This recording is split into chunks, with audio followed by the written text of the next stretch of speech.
everyone, welcome into another episode of the Inside Voice podcast. For those of you who are new or unfamiliar, my name is Jess. I am a radio personality by day and a podcaster by night.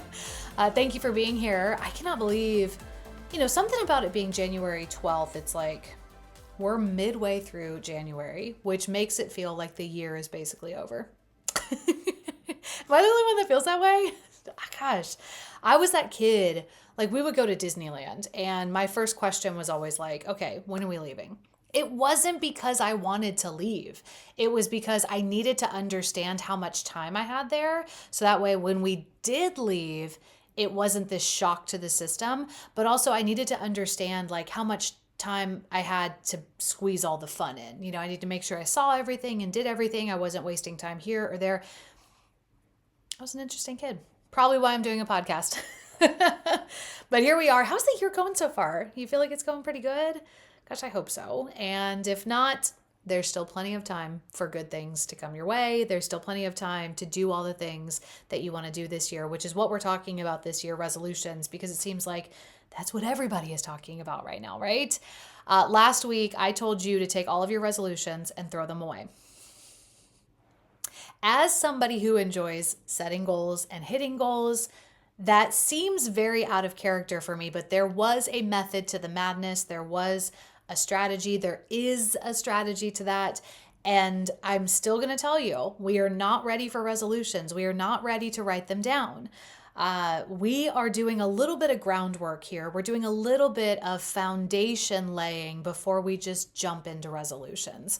When we left last week, we left off saying that like, this is the hardest time to start a resolution. It's the hardest time to get any kind of progress going for a goal. Sure, it sounds great. January 1st, new year, new me. I'm going to do my thing and I'm going to get out there and I'm going to crush all these goals and everything's going to be wonderful. And by the time I get to June, like the gears are just going to be turning. It's going to be automatic for me. That is ideal. Yes, we would love for that to be the case. It's just not. This is that time of year that it's cold outside. It's dark outside. I have my sweater on because it's cold outside. It's cold outside. It's dark outside. The days are short. It's hard to get out of bed. We're still feeling the after effects of the holidays, whether it's like we're still coming off of the high of the holidays, or maybe the credit card bills are coming in from the holidays and it's like, okay, I really don't want to be doing anything right now because I can't afford to breathe. You know what I mean? So it's just not the ideal time to really like be striving for perfection, to be pushing yourself in these huge ways to accomplish a gazillion things. Like, it's just not. And I think for so many of us, we don't even really have a firm grasp on how we tick or how we operate. And so it's even more difficult for us to achieve the goals and the dreams that we have because there's not really a foundation there, like we haven't really built our house on the rock. We're on the sand and it's kind of shifting and shaking. And every time we open up Instagram, there's a new thing that we want to do. And there's a new thing that we want to buy. And there's a new person that we want to be. And it's like, we're a little rocky. So last week we talked about identity. We talked about getting rid of all of the expectations and the goals that you have for this year to give yourself time to just get to know you. And I think one of the things that I wanted to hit on last week that I didn't is that as you've gotten older, you have changed. You're not the same person that you were at 6 years old. You're not the same person that you were at 18. You're not the same person that you were at 27, or 36 or 42. Like you're older. You've experienced life. You've been on the ups and the downs. You've had the highs and the lows. You've had great experiences. You've had poor experiences. You've had really successful years and you've had not so successful years. We all experienced this thing called COVID, now 6 years ago, or just about to be 6 years ago.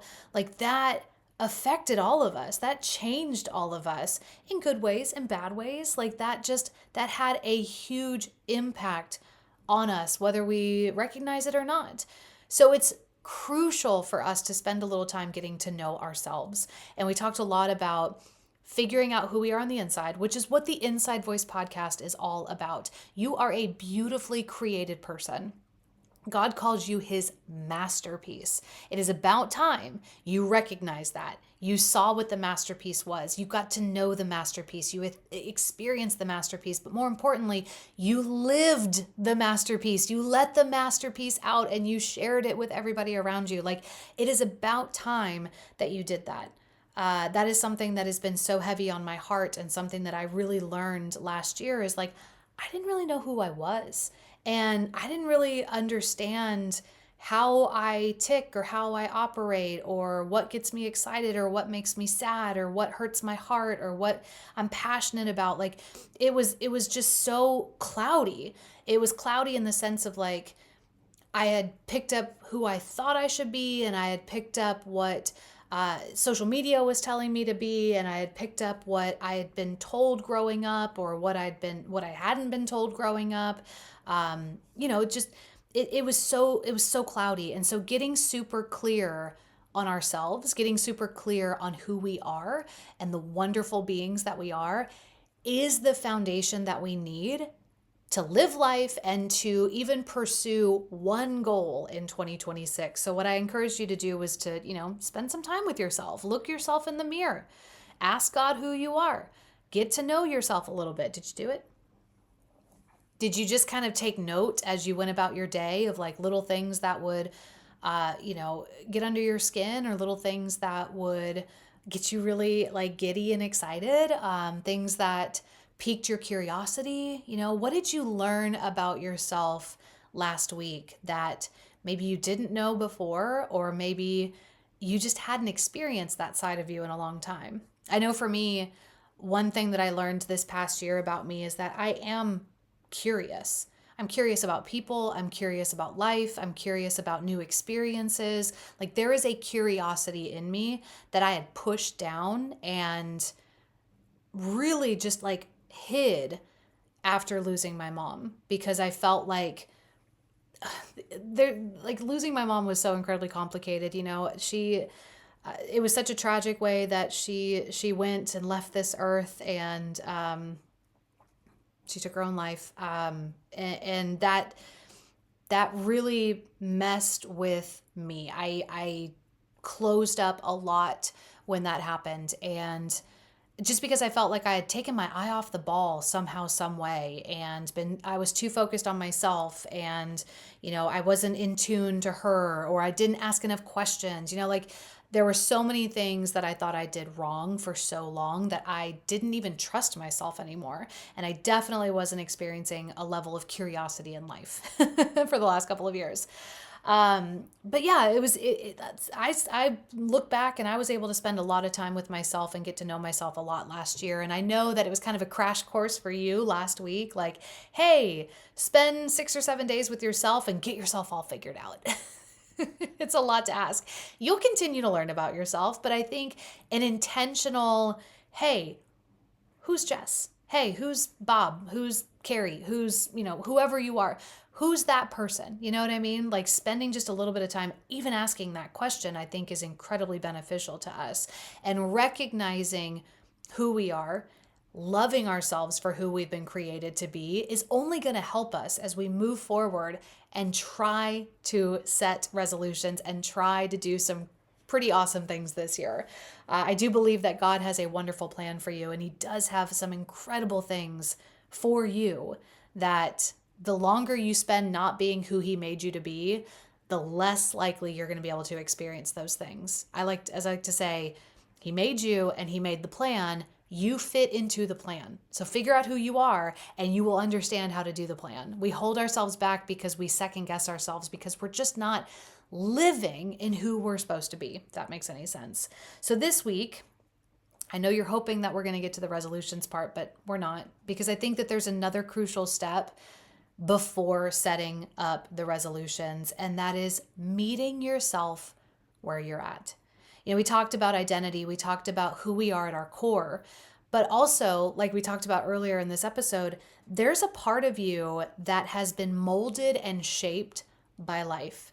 There is a version of you that you are living right now that is who you've become. It's who you've had to become. It's who you've wanted to become. There's all sorts of parts of you that you're going to have to understand and recognize before you set that first goal.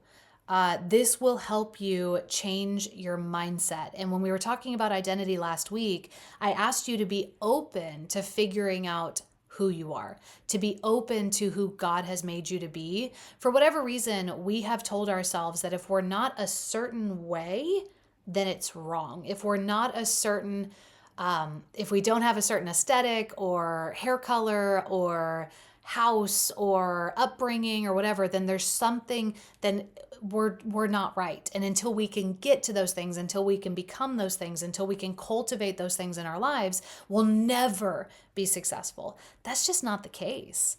But I do want to, encourage you to get to know who you are at your core and then recognize the person that you have become over the years. I know for me, I had to recognize where I had allowed myself to go since losing my mom. Like I told you, like hiding, pushing myself down, my personality down, not pursuing things that were exciting to me because it would be me taking my eye off the ball of things that are important. And I also I had built up walls. I had built up walls to protect myself. And I don't want to say that there's anything wrong with that. It's not sustainable and it's not something that you should continue. Those walls need to come down. But, when things happen to you that are hard or traumatic or unexpected, it's natural for us to immediately protect ourselves somehow, some way. It is so natural for us to say, okay, I'm not doing that again. I'm not getting close to this person again. I'm not being vulnerable to this person in this way anymore. I'm not gonna, push so hard to achieve this because this happened once my big dreams happen. I think about when I lost my mom, I had just received a huge honor with my job. I had been named a host of a syndicated show, which I'd been pushing for all of my career. It was finally, I'm going to be able to be heard in cities all across the country. It was so exciting for me. And it was something, like I said, that I had worked for years and years and years in my career. It was the biggest accomplishment. And then I lost my mom. And so it made me feel like, oh, well, the next time you try to push for something that you really want, or you really think that you're being called to, something else bad is going to happen. So just don't even try.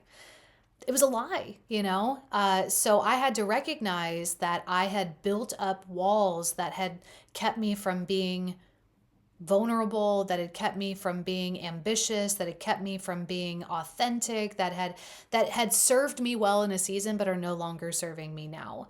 You're going to have to recognize that if you're going to pursue any kind of goal, any kind of resolution this year. You have to recognize who you've become over the years and why you've become that person, and also understanding if the person that you've become is a lie. We talk about being swayed and pushed this way and that because of outside influences, because of social media, because of comparison, because of this idea of I'm not them, so there must be something wrong with me. That has molded you into a person that maybe you don't even recognize anymore. It's okay to say, this is not who I want to be. This is not who I am. This is not who God made me to be. And I need to work on that. I need to get back to a state of authenticity, a state of who I am at my core, and recognize that living outside of who God made me to be, living outside of that true, authentic person is not going to serve me, and it's not going to serve the people around you either. I'm a firm believer that, God made us all for a reason and for a purpose. If we just leaned into that, if we just focused on that and pursued that, the world would be such a better place. We'd be so much more willing to love and to encourage and to shoulder one another's burdens because there wouldn't be this sense of competition. We'd all understand hey, I'm who I'm supposed to be. You're who you're supposed to be. All's good, yay you, yay me. It sounds so cheesy and it sounds so Barney and Friends, but I do believe that if we could just be who we're supposed to be, like it would solve a lot of problems. um, thinking about this and thinking about, you know, getting to know ourselves and trying to understand who we are at our core, maybe that's your work this year. Maybe that's the resolution for you this year. I remember at the end of 2023, God told me, go to therapy. I never thought that I would go to therapy, not because I don't think therapy works, but because I thought, oh, like if I go to therapy, I'm taking a therapist away from somebody who may really need this person. I didn't recognize that, like, I can go to therapy. Like, there's nothing wrong with that. So, 2024 was my year to go to therapy. And really, that was kind of like the only resolution that I had that year was just, let's figure out Jess, because this ain't working. I had, this is what I learned in therapy. I learned that I the way that I grew up and the lies that I chose to believe as a kid were sticking with me as an adult and affecting my relationships and affecting my job and affecting me just being filled with joy, and that was huge for me to learn that and to understand that, like, you can change, you can make improvements. You can recognize that something that you had held so dear or so close or clung to for so long, um, you don't need to cling to anymore. You can also recognize that what felt like normal in your childhood isn't normal. It's okay to recognize that and change it. Um, Honestly, I think that this is such a tangent, but like we grow up thinking that, like, everything we're experiencing is what everybody experiences. And it isn't until we get out into the real world and we start experiencing other people and other cultures and other experiences that people have had that we recognize, like, oh, yeah, life could have been different growing up. And then we can kind of pick and choose what we want to incorporate into our life. Um, I learned that in therapy. I learned that, just because it always was that way, or just because you always thought that way, or just because you always felt that way, doesn't mean you need to continue thinking or feeling that way or experiencing things that way anymore. Like, you can choose a different path and a different route for yourself. It sounds so cliche, but like sitting in therapy taught me that. I just, I would encourage you, like, if you're struggling and you feel like you're just stuck, try therapy. If you are in a place where you're feeling broken and hurt, try therapy. This is like my statement on therapy. Try it. You'll know if it's not for you. You'll know if, like, oh, actually I think this could be good for me, but I feel like maybe I should find a different therapist or a different, process or whatever it may be. Therapy was hard for me. Again, I did not think that I needed to go. I felt called to go. There were things that I knew I didn't want to talk about. And it's so strange. Like, I work in a job where I'm in a forward facing job. Like, I am on the radio, I am present on social media. Like, I'm a broadcaster, I'm a storyteller, I'm a podcaster. The thought of sitting down in front of somebody and talking about myself was not appealing to me at all.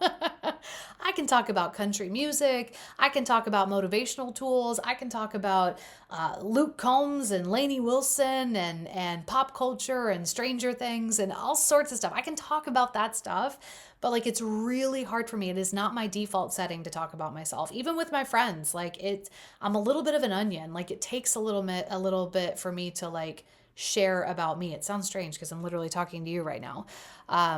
But even like just picking up the phone to call a friend and be like, hey, this happened to me today. I don't do that. I'll download at brunch with you maybe once a month, but it's just not in my DNA to, like, spew my guts every single day. And, honestly, I spent so much of my life believing a lie that if you prayed for yourself, ooh, that was so selfish. You never prayed for you. You prayed for your family. You prayed for your friends. When I was a kid, I prayed for all the animals on the planet, all the animals in the sea, all the animals on the land, all the animals in the air, that they would be protected and cared for. True story. I really did. I have distinct memories of me laying in bed praying those things. Like I had a process of like all the people that I would pray for, and then I would pray for all the animals on the planet, and never once prayed for myself. Never once, like, unless I was asking for forgiveness, I never prayed about me. And so the very thought of me going to therapy and talking more about me, I was like, what? Now I might pray about myself too much. I don't know. I'm always in conversation with God about myself.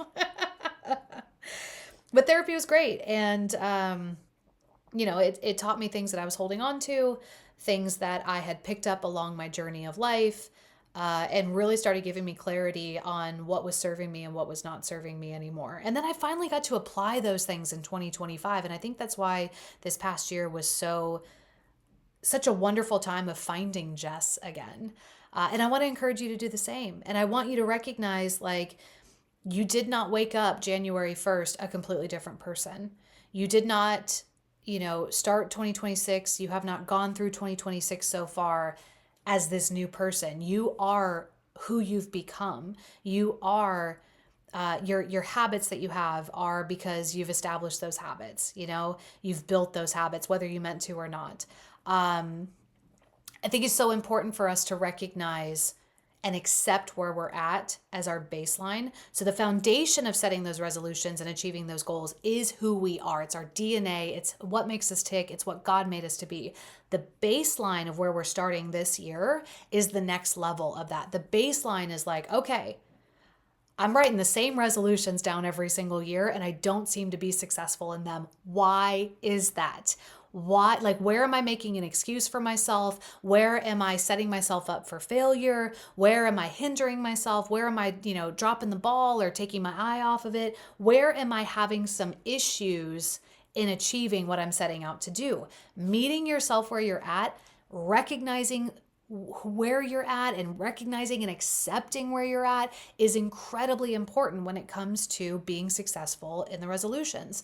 I talked about last week, one of the most successful things that I did in 2025 was get to a place where the gym was non-negotiable and eating well was non-negotiable. And I wasn't perfect throughout the year, but I was the most successful that I've ever been in those things. And I think that eating well, working out more, taking better care of yourself, these are common resolutions that people set for themselves. And it is not a resolution that I'm setting for myself this year because I've established the habit.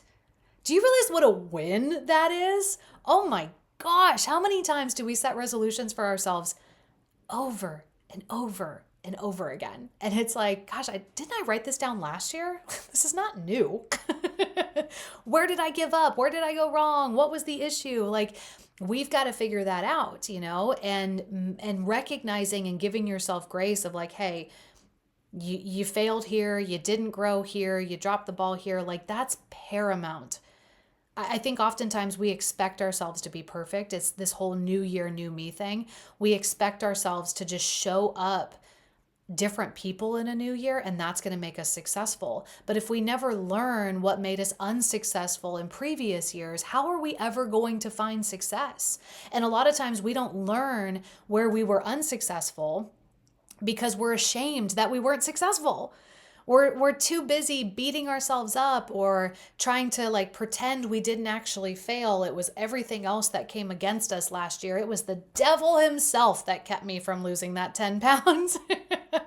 When in reality, it was just the junk food that you refused to take out of your pantry. Like, recognize, like, okay, now that I know who I am, I know what makes me tick. I know what gets under my skin, what makes me feel motivated, what, hinders me, all that jazz. That's what we talked about last week. That's what we established last week. Now that we recognize that, we can get down to the nitty-gritty of where we're letting ourselves off the hook with things, where we're not holding ourselves accountable. And that's going to make us more successful this year. So last year, I had to get real with myself of like, I had told myself, oh, you'll just always be at this weight on the scale. That's just who you are. And I was like, is it though? Like, I feel like I can be doing better here. And it took encouragement from a friend that I've been working out with for years. But it also took me recognizing, like, Jess, you need to figure out what you're eating. First of all, you need to figure out what you should be eating calories wise, but then you need to get honest with yourself of like what you're actually consuming. You need to start measuring things. You need to start weighing things. I know this does not sound sexy. I know this sounds so, oh, you're treating yourself like a child, but dang it, discipline and data brings freedom. And when you know what you should be doing and you know what you're like for me with nutrition, I know what I'm supposed to eat. Like I know my maintenance calories. I know what I'm supposed to eat that's going to keep me at the same weight. I know what I need to eat if I'm going to lose weight or if I want to gain weight, which never happens. Until I actually started logging what I was eating and taking a look, peeling back the curtain, pulling off the Band-Aid, and actually looking at what I was doing every single day and what I was consuming every single day, I was not going to be successful. I refused to look at that data because something inside of me was like, that's so juvenile. Who weighs their food? Who counts their calories? Well, if you want to be serious about taking care of yourself, that's what you do. Because when you know what your parameters are, when you know what your limits are, when you know what you can and cannot do, when you have set healthy boundaries for yourself, you can live free. There's no longer this idea of like, ooh, did I eat too much or too little? Or, oh, I shouldn't have done that. I'm going to beat myself up, because you know what you should and shouldn't do. And it makes the decision of doing the right thing a lot easier, okay? All that to say, I had to recognize where I was giving myself an excuse.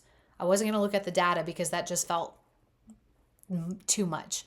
No, I need to look at the data. I need to know what my numbers are. I need to know what my weight is. I need to know all of these things in order for me to be successful. You're going to have to get to a point with yourself. If you find yourself writing the same resolution down every single year, you're going to have an honest conversation of where you're making excuses for yourself, where you're allowing yourself to be complacent, where you're not getting it, where you're not setting boundaries for yourself that is causing you to be unsuccessful. That's called meeting yourself where you're at, and it's so beneficial for us to do that. It's okay for you to not be where you want to be. We're going to make changes. We're going to fix it. I think, do you remember the show Biggest Loser back in the day? I was a sucker for that show. I know that there's been all of this stuff that's come out afterwards that has made it less of an appealing show. But I always enjoyed the nerdy aspect of it. I always loved like when they would do their measurements at the beginning and they would do their measurements at the end. It was like, see what happened? But there's that moment in the first like baseline episode where they would strip them down, take their photos, take their weight, take their blood pressure. They would look at where they were. Not where they were 10 years ago, not where they were 2 weeks ago, not where they want to be 6 weeks down the road, where they were right there. Like I said, they peeled back the curtain. They looked under the hood. They ripped the Band-Aid off. They said, let's get a good look of exactly where you're at right now, because that's going to tell us how we're going to get you to where you want to be. That's what you have to do with yourself. You've got to strip down every excuse you've ever made, every victim mentality that you've thrown out there, every excuse, every lack of accountability. You've got to get honest with yourself of where you're at before you can even take that first step of getting going on a resolution. You have to understand again how like what makes you tick, what is going to throw you off course. You have to recognize the obstacles that are going to come in your life so you can better navigate them. At least the obstacles that you can plan for. There's going to be obstacles that come your way. That's just the way that life is, that are unexpected and unaccounted for. The better you get at handling obstacles that you can plan for, the better you will get at handling obstacles that you don't plan for. It's like establishing good habits. It's strengthening muscles that you're going to use down the road, okay? And I will say this as well, when you're meeting yourself where you're at and you're recognizing your pitfalls. I know for me, I learned about myself that I am an out of sight, out of mind person. If I don't see it, I don't know it's there. Like that's why I have a hard time with calendars that like aren't just open all the time. Because if I don't see it on the calendar, I don't think about it, okay? I had to recognize that and use that to my advantage when it came to eating healthy. If I don't keep the junk food in my house, I won't eat it because I don't see it. But if I see Doritos on the shelf and they are that delicious, sweet, spicy chili one, the purple bag, I'm going to eat those. Okay. I just had to learn that about myself. And it's not, oh gosh, Jess, I just wish you had more willpower. Oh gosh, you're just such a failure because you will eat the chips if you see the chips. No, that's just recognizing that I will eat the chips if I've got the chips. But if they're not there, I'm not going to eat them. There's no shame. There's no guilting me. There's just an understanding of how I operate. There's just an understanding of like, this is where you're at, but we can fix these habits. We've built these habits that are bad. We can crumble them and dismantle them, and we can build up habits that are good. And this is how we're going to do it. So please, as you enter into this week, get honest with yourself of where you're at. Again, not the person that you were 10 years ago when you were just killing it at work and killing it at home and you were super successful and your outfits were always on point and your socks matched. Not that person. You're not that person anymore. Try not to see yourself as the person that you were in COVID, because again, not a normal time. Try not to think about yourself even the way that you were last year. Last year at this time, you might have started off at a different baseline than you're at now, because this year either built you up or tore you down or pushed you this way or pushed you that way, or you were influenced this way or you slipped this way. Like last year also shaped you. That's why it's so important for us every single year to sit down and say, okay, where am I at now? What worked last year? What didn't work last year? I like to call it you're looking at your blessings. And that's not me just like with a Southern accent. That is blessings, BLESSONS. It's blessings and it's lessons put together. You got to look at your blessings. You got to look at your lessons from last year and analyze how that has shaped you this year. So that way you can better prepare yourself for what's going to be coming in 2026. Okay. So please take some time this week, write down things that you're good at, just in general. Write down things that you're bad at. Write down things that you used to be good at and you'd like to be good at them again. Write things that you were bad at back in the day, but hey, you're not so bad at them anymore. This is a chance for you to be a cheerleader for the things that you've done and accomplished and done well, that you've learned and grown in. It's also a time for you to be a coach and critique and recognize like, ooh, that play didn't work. Ooh, yeah, you ran this route and you should have gone this way. Or, oh gosh, you really needed to pass the ball there and you didn't pass the ball. You got to see the whole field. You got to see the whole play happening and coming together. This is a time for you to find where you're at here and now today. Okay? Accept where you're at today, okay? This is not a time for you to beat yourself down. This is not a time for you to wallow in regrets. This is just a time for you to say, hey, this is my baseline. This is where I'm starting at, okay? Nothing wrong with it. This is also not the time for you to take success that you had in the past and just expect it to carry you through to the next thing. Just because you were successful in one thing doesn't mean you're going to be successful in the next, Like you've got to take the things and the processes and the practices that you learn to be successful and apply them in a whole new way to achieve the next thing. So a lot of what I'm doing this year is I'm thinking about what made me successful in fitness last year that I can apply to this year. I can apply to growing this podcast or writing a book. Well, one of the things that made me successful last year was consistency, showing up regularly. That's going to help me write the book. Also, trying new things, trying to push myself more, being okay with like, hey, I'm going to squat 120 pounds this week and then not being able to do it. That's not a failure. That's just, hey, I'm not there yet. But I can continue progressive overload and get to a point where I can push that weight up. So those are just little things that I learned last year that I'm trying to apply this year in new ways. Again, I've established a habit. I've established something that worked in 2025. Now that's like on autopilot. Now that I can take what I've learned there and put it towards something else to establish another good habit, to establish another good, like, hey, I've got this going in my life now. That's where we want to get to. We want to get to a point where we're setting good habits for ourselves. We're establishing good habits for ourselves each year, so then we can continue to stack on them and only get better and better and better, and continue to grow and become this person that we were always meant to be. Isn't that great? Like, that's what we want. We want to stack those good habits. So this week, I want you to look at some areas that you have grown. I want you to look at areas where you have atrophied, where maybe you have not grown. You've actually kind of gone the opposite direction. Rather than up and to the right, it was down and to the left for you. And I want you to recognize the things that might be holding you back. But I also want you to find things that would present opportunities for you to be successful, you know? Maybe the way that you went about your resolution last year didn't work because you consulted the wrong mentor or you didn't take the right class or something like that.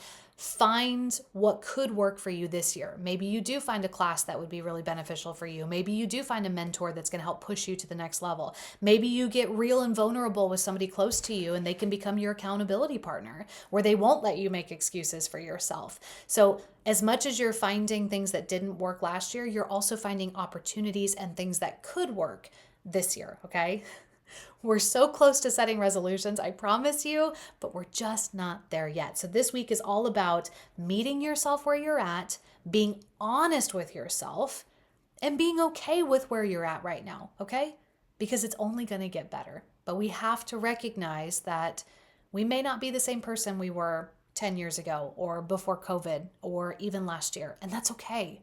Who are we now? What have we picked up along the way? What can serve us in the future, and what just needs to be let go and thrown out? It's okay to get rid of stuff. Get rid of the clutter so you can get super focused on what you're doing this year, okay?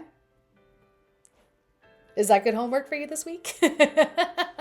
Eventually, we will get to resolutions. I promise you. And yes, we will be making that list of resolutions and talking strategy and getting those underway before February. I promise you, okay? So, but this week, find where you're at right now, okay? Make it a good week for yourself. I'll see you next week.